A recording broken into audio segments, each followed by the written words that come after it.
안녕하세요. 잘하는 공부, 잘 나가는 공부방 잘공입니다. 오늘의 주제는 공부방 교습소 학원을 운영하시면서 선생님이 원하고자 하는 목표의 인원수가 있잖아요.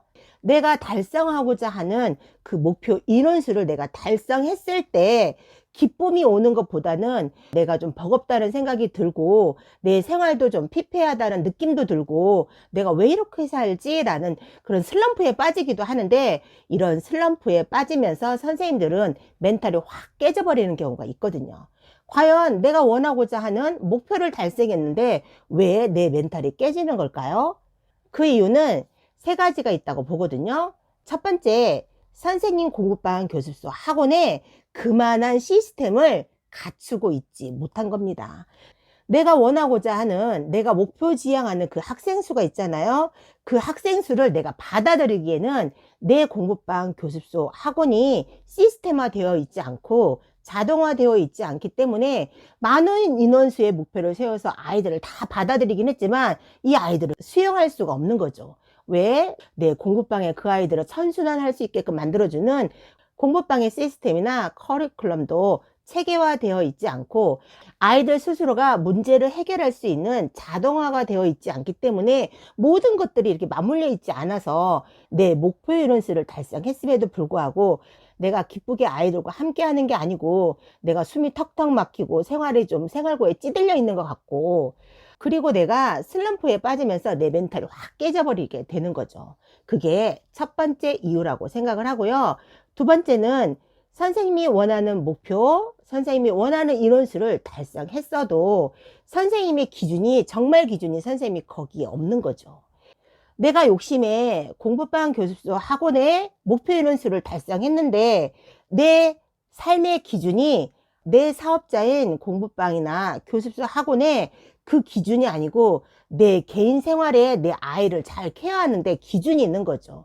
우리는 공부방 선생님이고 원장님인 동시에 또 하나의 엄마이고 그리고 한 집안을 이끌어가는 주부이잖아요. 그렇기 때문에 내 아이가 그 생활을 제대로 못하고 있는 것 같고, 내가 공부방이나 교습소 학원을 운영하시면서 너무 이쪽에 기와 에너지를 쓰다 보니까 정작 나의 사랑이 필요하고 나의 정성이 필요하고 내가 정말 많이 케어해 줘야 하는 내 아이들은 소홀하게 되면서 우리 아이의 부족한 점이 막 드러나는 거예요. 내가 공부방 교습소 학원을 운영하시면서 상담하느라 저녁에 늦게 들어오거나 또 내가 이렇게 아이들과 수업을 하면서 나를 지치게 하고 힘들게 하는 아이들이 많거든요. 왜 옛말에 그런 말 있잖아요. 가지 많은 나무에 바람 잘 날 없다고 하잖아요. 내가 원하고자 하는 인원수를 달성했고 많은 아이를 수용할 수 있게끔 내가 그 아이들 다 받아들이긴 했지만 이 아이들이 다 가지각색, 형형색색 다 가지각색이기 때문에 조용한 날이 없습니다. 가지 많은 나무에 바람 잘 날 없다고 항상 소리가 나게 되어 있고 여기저기에서 문제가 소소하게 발생을 하거든요. 그 문제를 해결하다 보면 정작 필요한 내 아이에게 소홀하게 되고 내 가정을 좀 등한시하게 되어 있거든요. 그리고 어느 날 갑자기 이렇게 뒤를 돌아서 내 아이를 봤는데 정말 내 아이 생활이 엉망이고 다른 아이들 학습을 가르치느라고 내 아이 학습을 뒷전인 거예요. 내 아이 학습의 부진함을 딱 보았을 때 선생님은 정말 그동안 학원과 교습소 공부방을 하면서 나의 커리를 쌓아서 나의 경력을 쌓았는데 내 아이의 그런 모습을 보는 순간 이 쌓아온 경력이 한순간에 와르르르르 다 무너지게 되는 거죠. 그래서 선생님들이 내 목표 인원수를 달성했음에도 행복하지 않고 우울하면서 내가 무엇 때문에 이렇게 살고 있는 거지? 내가 왜 이렇게 지쳐서 힘들어하는 거지? 이렇게 생각을 하시면서 슬럼프에 빠지고 멘탈이 확 깨지게 되는 경우가 있는 거죠.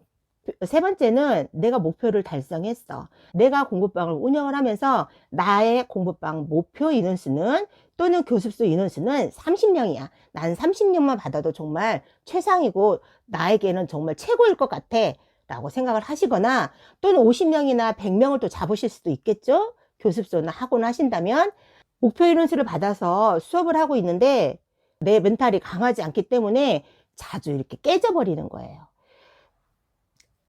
내가 한 번도 그 인원수를 받은 적이 없잖아요. 한 번도 내가 그 많은 인원수를 받아서 케어하고 이 아이들을 순선화시키면서 공부를 시켜본 그런 경험이 없기 때문에 이 경험 부족으로 인해서 아이들을 잘 관리하지 못하고 어수선한 그런 수업을 하면서 그 모습을 보면서 이거 뭐지? 내가 왜 이러지? 왜 이렇게 복잡하지? 왜 이렇게 정신이 없지? 하면서 멘탈이 확 깨져버리는 경우가 있거든요. 이건 선생님의 경험 부족이거든요. 왜 우리가 아이들을 공부를 할 때 아이들이 실력이 이만큼이면 선생님이 공부를 이만큼을 가르쳤을 때 아이들이 허걱하면서 지쳐버리잖아요. 그래서 지쳐서 나가 떨어지는 아이가 있고, 또 어떤 아이는 내 용량이 이거밖에 안 되지만 선생님이 주어진 그 양을 어떻게 해서 해결을 해서 그 용량을 만들어 놓거든요. 그럼 선생님의 정한 그 용량과 아이가 노력해서 만든 용량이 비슷했을 때 만만하게 되는 거예요. 아, 이 정도면 만만하네? 아, 도전할 만하네? 할 만하네? 괜찮아. 이런 생각이 드는 거죠. 그리고 또 선생님이 아이를 지켜보면서 또 한층 용량을 늘려주는 거예요. 그러면 이 아이가 또 이 갭을 또 넘기 위해서 많이 힘들고 또 많이 시간을 투자를 해야겠죠. 그래서 이 아이가 또 노력해서 시간을 투자하면 그만한 용량이 되면 이 아이는 성공해서 그 학습 능력 양이 늘어난 학생이 되겠지만, 이거를 버티지 못하고 이겨내지 못하고 이 중간에 낙오되는 아이들도 있거든요. 아이들을 가르치면서 이런 경험 해보신 적 있으시죠? 마찬가지입니다. 선생님들도. 예전에 제가 공부방을 했을 때 공부방에 한 타임을 했을 때는 그닥 힘들질 않았는데 두 타임을 하니까 그 힘들고 어려움이 갭이 2배가 되는 거예요. 그러니까 너무 힘들면서 한 타임 수업하고 두 타임 수업을 하고 아이들을 돌려보내면 침대에 이렇게 누워버린 거예요. 아, 너무 힘들어. 하고 침대에 누워있을 때 우리 아이들이 이제 저한테 오죠. 엄마 수업 다 끝났어? 엄마 너무 힘드니까 30분만 좀 쉬었다가 얘기하자 하면서 30분 이렇게 침대에 누워있는 거예요.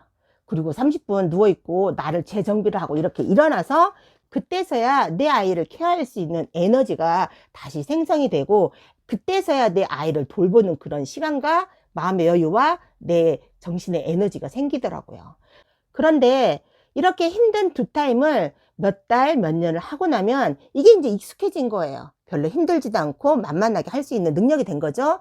그러다가 또 어느 날 세 타임을 했을 때 또 세 타임이라면 이 두 타임과 세 타임의 갭이 엄청 큰 거예요. 그리고 너무너무 힘든 거죠. 기빨려 나간 에너지도 많고 신경 써야 할 부분도 많고, 한 타임 때보다 두 타임 때가, 두 타임 때보다 세 타임 때가 문제가 자꾸 여기저기서 발생이 되고 신경 써야 할 아이들이 많기 때문에 선생님의 이 멘탈도 꽉 붙들고 있지 않으면 어느 한순간에 확 깨져버리고, 또 그 세 타임을 하다 보면 내 체력도 고갈된다라는 느낌이 들거든요. 그럼 이제 두 타임에 대해서 만만하게 수업을 계속 하다가 세 타임이 되면 또 세 타임 수업을 하고 나면 세 타임이 수업이 다 끝나고 나서 아이들을 돌려보내고 또 침대에 이렇게 눕게 되는 거예요. 그리고 또 막 허헉거리는 거예요. 아이고 힘들어. 그러면 집에 있던 아이들이 이렇게 다가와서 또 엄마, 나 엄마한테 할 얘기가 있는데 라고 또 다가오면 엄마 지금 너무 힘드니까 조금 이따 얘기하자, 엄마 30분만 여유를 좀 줘 하고 아이를 딜레이를 시키게 되는 거죠. 그러면서 30분 후에 또 나를 재정비하고 또 내 아이를 또 케어하고 또 아이와 함께 공유할 수 있는 그런 에너지도 생기고 또 힘도 나고, 또 그때서야 내 아이를 챙겨가면서 케어하거든요. 이렇게 선생님도 한 타임 때 다르고 두 타임 때 다르고 세 타임 때 다르잖아요.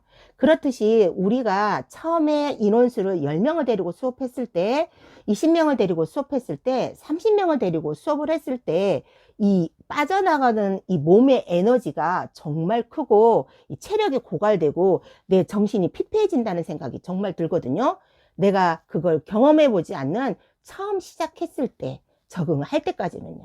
10명을 했을 때 생겼던 에너지가 20명을 했을 때 2배잖아요. 그럼 또 2배의 경험을 하고 나면 이 2배의 20명도 만만하게 되는 거예요. 또 30명의 인원수를 받아서 수업을 하다 보면 내 정신과 에너지와 이 신경 써야 할 문제 발생들이 굉장히 많기 때문에 내 기가 또 쑥 쏙 빠져나가거든요. 그런데 또 이렇게 경험을 해보고 또 이걸 이겨내면 또 30명도 또 만만해지는 거예요. 그래서 내가 원하는 적정 인원수의 경험이 충분히 없었고, 그거를 내가 소화할 수 있는 이 내 몸에 그 잠재 능력이 채워지지 않았기 때문에 그 인원수를 내가 어느 날 갑자기 달성했더라도 내가 슬럼프에 오면서 내가 멘탈이 깨지는 경우가 있거든요.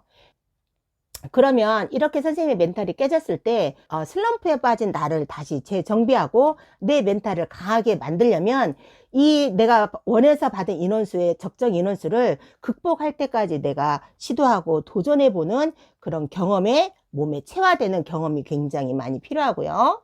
또는 내가 그 부분을 수용할 수 있는 여력이 좀 필요하다 싶으면 내가 그렇게 원하던 그 목표의 인원수이지만 내가 아직 경험되어 있지 않고 내가 준비되어 있지 않고 내 건강이 허락되어 있지 않기 때문에 이 아이들을 소화할 수 없고 선순환하면서 아이들을 케어할 수도 없고 또 내 개인 가정의 아이들을 또 잘 돌봐줄 수 없다면 욕심을 버리고 이 아이들을 쳐낼 그런 용기도 필요해요. 그래서 내가 받아들일 수 있고 내가 할 수 있는 부분에서 내가 수업을 하시다가 내가 경험이 생기고 또 그만한 용량이 생기고 다시 슬럼프를 극복하고 멘탈을 다시 되찾았을 때 다시 달려서 그 목표 인원수를 또 하시면 그때는 또 그렇게 어렵지 않고 수월하게 또 넘어갈 수 있고 그 아이들을 다 소화할 수 있고 다 케어하면서 수업이 가능해지더라고요. 누구 얘기냐고요? 제 얘기예요. 그래서 저도 옛날에 제가 원하지는 않았지만 어떻게 하다 보니까 남들도 다 가지고 있는 그 인원수를 내가 받아서 공부방을 운영을 했는데 이 처음 해본 이 공부방 인원수이고 내가 아직 몸에 체화가 되어 있지 않는 이런 시스템이고 이런 자동화였기 때문에 숨이 턱턱 막히더라고요. 또 수업하는 아이들도 한두 명씩 놓치기도 하고 내 자녀도 잘 케어할 수 없고 내가 조금 짜증이 좀 늘기도 하고 생활이 좀 피폐하다고 그런 생각이 들더라고요. 그래서 저는 그때부터 아이들 가지치기를 하기 시작했습니다. 남아있을 애 그리고 나가는 애를 가지치기를 하고 그 적정 인원수를 가지고 또 수업을 했거든요. 이렇게 가지치기를 하고 적정 인원수를 받아서 수업을 했는데 이제 이게 적당히 몸에 체화가 되고 그리고 이제 얘를 수용할 수 있는 내 능력이 그만한 나의 능력이 생긴 거죠. 그래서 내가 원하는 목표를 다시 세우고 그 목표를 향해 달려가서 내 그 원하는 목표를 달성했는데 이번에는 그렇게 내가 아이들을 봤을 때 숨이 막히고 그 아이들이 공부방에서 수업을 했을 때 아이들이 막힘이 없고 선순환이 서로 자연스럽게 이루어질 수 있었고 또 아이들도 잘 케어할 수 있고 또 내 가정에 가정사도 잘 돌볼 수 있는 그런 내공이 또 저에게 만들어졌더라고요. 그래서 예전에 해결하지 못했던 그 목표 인원수를 지금 그 목표 인원수를 하고 있더라도 그렇게 힘들지 않고 어렵지 않고 내가 그거를 무난하게 수월하게 잘 이겨내고 있고 잘 해결하면서 수업을 하고 있더라고요. 혹시 선생님이 공부방이나 교습소 학원을 운영하시면서 내가 목표 인원수를 달성했는데 내가 기쁘지 아니하고 내 공부방에 오는 아이들이 수업하는 그 수업이 자연스럽게 선순환이 되어가는 게 아니고 터덕거리고 덜컹거리고 아이들이 기다리는 시간이 많아지고 그 아이들을 내가 케어할 수 없다면 선생님이 욕심을 버리시고 어느 정도 학생 가지치기가 좀 필요하고요. 그 사이에 내가 공부방 교습소 학원의 시스템을 다시 재정비하고 프로그램을 다시 재정비하고 나의 내공도 다시 재정비하고 내 체력을 좀 더 길러서 그 아이들의 목표 인원수를 또다시 받는다면 그때는 여러분들도 무난하게 그 아이들을 다 수용하면서 수업을 하실 수 있고 예전에 느끼지 못했던 보람을 그 속에서 다시 느끼시면서 공부방 교습소 학원을 운영하실 수 있습니다. 아이들도 하루하루가 성장이 되고 아이들과 더불어서 선생님들도 성장하는 저와 여러분이 되기를 간절히 기원합니다. 화이팅 해치면서 영상 마무리해 보도록 하겠습니다. 오늘도 화이팅!